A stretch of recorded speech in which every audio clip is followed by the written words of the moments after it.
The climate control system can automatically maintain independent comfort levels for the driver and passenger, even under changing weather conditions.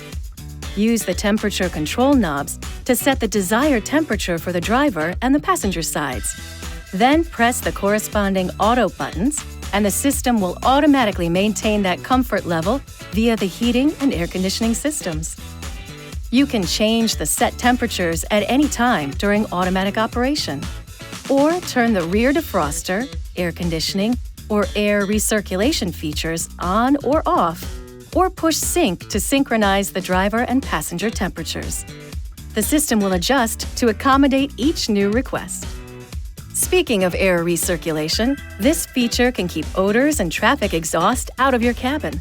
It will also optimize cooling when you first turn on the AC. Air recirculation has 3 modes: automatic, forced activation, and forced deactivation.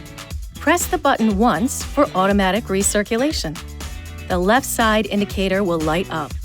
This mode leaves your auto climate feature in control of recirculation. Press it again for forced activation. The indicator on the right will illuminate. In this mode, recirculation is always on. Press the button a 3rd time, and both indicator lights will turn off to let you know you're in forced deactivation mode, which always lets outside air circulate through your system. For manual system operation, adjust the controls to your desired settings. To turn the air conditioning on or off in manual mode, push the air conditioning button in the center of the blower speed knob. Push the front defrost button to activate the front window defrost. Push the rear defrost button to activate the rear window defrost. Keep in mind, you cannot use defrost and air recirculation at the same time.